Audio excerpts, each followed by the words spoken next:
Welcome back to the show. Now, whether it's sweet or savory, pies always encase bucket loads of flavor that will have you feeling warm and fuzzy on the inside. And because of that, we had to make sure that we share our set of pie recipes to keep you nice and warm this winter. Now, Dumi, this seems perfect, it seems delicious, but it also seems like something everyone can try. That's the thing, Palesa. We're always about making recipes that are simple, recipes that people aspire to, but that are achievable. You know, you don't want a recipe that people look like, I could never get that, I could never get that right. So we're keeping it simple. We're just packing loads of flavor. And Chef Chart, another thing about you is that you took something that is a staple in South Africa, which is a curried mince, and now you've added your own speciality, which is that pastry. So what do we need for this? So pastry, we're actually making a hot water crust pastry. Now, everyone sort of thinks, you know, this is like sort of, you know, pastry and heat is like sort of enemies, but actually in this instance, it's actually our friend. So what we're going to do is literally just sift some flour. So just pop that straight into our sieve and then just sieve that, because what we're going to do is aerate it, open up all the globules. Remember, this time of year, it's quite wet. So actually the flour can actually stick a little bit more. So very important just to take that off, and, you know, any little bits and pieces like that, you want to actually remove. You discard. So that's the actual flour. Now, hot water, all right, of which we're going to be adding our fat into. Now, why are we doing that? Well, this is great pastry. Hot water crust pastry is great for handmade pastries. So if you think of like pork pies, which are very traditional, you generally use a hot water crust pastry. So what happens by adding the heat to the flour, it sort of, in essence, technically just denses it up. All right, so it makes it a lot more thicker in terms of structure. It holds its structure a lot better. If you think of like a short crust pastry, we do a cold method of binding, and that cold method makes it lovely and flaky and soft and breaks, where this holds itself. It's great for sort of shaping into your own homemade pie, but we're obviously going to use our muffin tin to give us that actual structure. Very interesting that you say that, because even last Tuesday, when we were creating our different pastries, I remember at the top of the show, my hands were hot. So the pastry kept sticking on my hands. It made a mess. But here is where you do want to use that heat to create that delicious puff pastry dough. Absolutely. So again, we are going to get a much stickier dough. Okay, Chef, you were also speaking about what goes inside. So, Dumi, we're creating the inside as you continue with your hot crust pastry. I was just going to say, Palesa, that a pie is not a pie without the filling, right? So to make this curry mince pie, we've got some mince that we've got over here, some peas, onions, ginger. We've got some curry powder, we've got some garam masala, ginger, salt, pepper.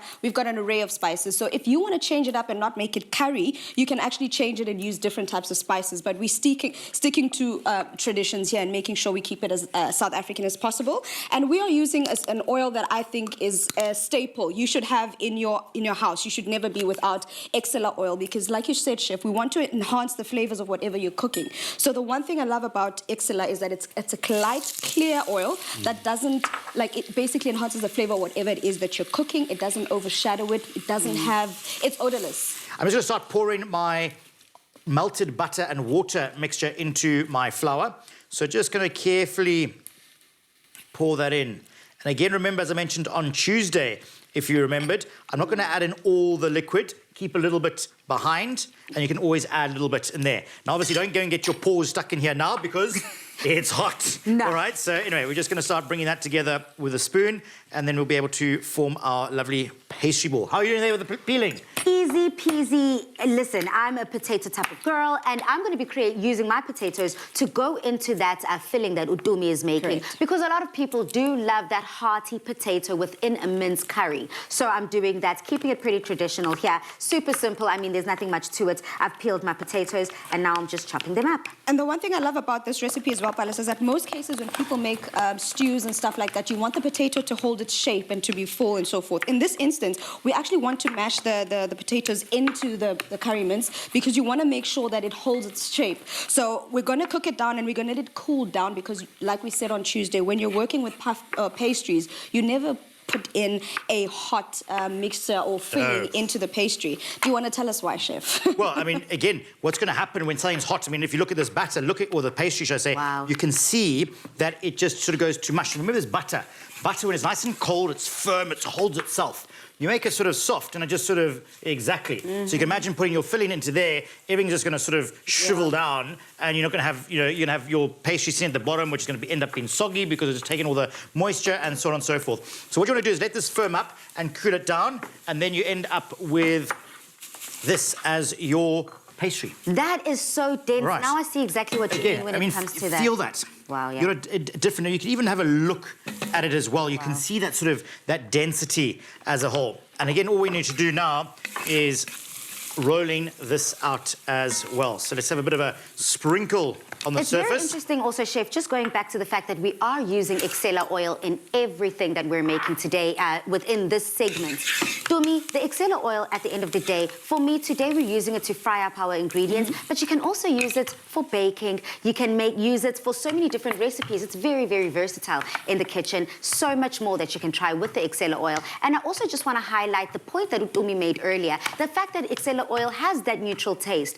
Then it ends up enhancing the flavors of the food that you're using, meaning that you get the best quality for your family. Food is just better together with EXCELLA. In here, I've got my onions. I grated some ginger into there, some garlic. And into this, I'm going to go straight with our mince. And then, Pale, you can help me and pass over those potatoes because, like we said, we want them to be mashable. So we're putting them in at the beginning. Most times, you'd want to put it at the end because you want them to hold their shape. Here, I'm putting them in at the beginning so they cook down. And then they'll be nice and mashable towards the end.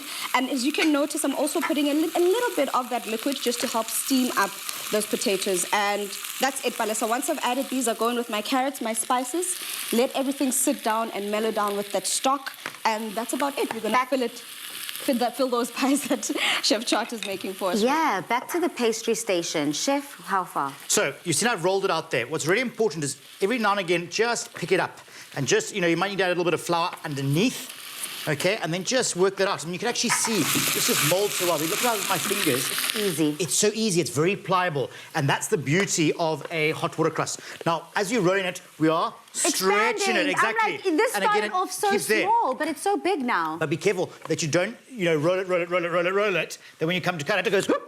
Yeah. Yeah, so very important that you actually keep freeing it from the actual surface. I mean, that's what's beautiful about a hot water crust pastry is it's so much more pliable at the end of the day. So I've rolled that out now. And again, we need to go back to cutting and lining our little muffin tin. So taking a larger cutter that's going to fill that there. So let's just do, what do you do? Let's do 4 of those again as well. Yeah, creating that mold. Creating that mold. So we're going to take one. And again, remember, placing that in to here, working your way to the outside. And so the last thing to go in here, so Pale, is just the peas. We're going to let this cook down. You guys are showing us exactly how to fill it. So that's that mixture that's been cooked, cooled. The potatoes have been mashed, the peas have been added, and now you're just filling it up and looking all snazzy over there. Now, Chef, is it okay for me to completely fill up my pie, or must I leave some room? Okay, so what I want to do is actually get it filled up. What you can do is actually what happens, remember, there's always going to be a little bit of expansion there. And actually, like a traditional pork pie, afterwards, you actually go and pour like the gelatine mixture on the inside. Now, if you really want to do that and take that to a whole different level, but I'm also going to help with a little bit of steam, is taking a teeny tiny little cutter and then just insert into the center. So that when that steam comes out, it comes out of that air pocket. It comes out of that air pocket, but also this then leaves you with a little pocket where you can pour some filling into. So whilst you're doing that, I'm going to take this here and I'm just going to use my finger. It's also just an egg wash. Fingers are a great tool as well. If you haven't got a pastry brush, use your finger. Okay. Yeah, a clean one, please. Yeah. No one that's been scratching and adjusting your mask 20 times. And that's going on to there. So you're doing a great job. We're going to take our little disc and we're going to place it on top. Remember, starting at one point, working round again, working all around there, so it's lovely and sealed as we go. Now, wasn't that just a mouth-watering dish? I hope that you haven't been too preoccupied to follow this easy steps. And just in case you were, all you need to do to get the recipe and ingredients list, just head over to our Afternoon Express website, afternoonexpress.co.za, to get all the details.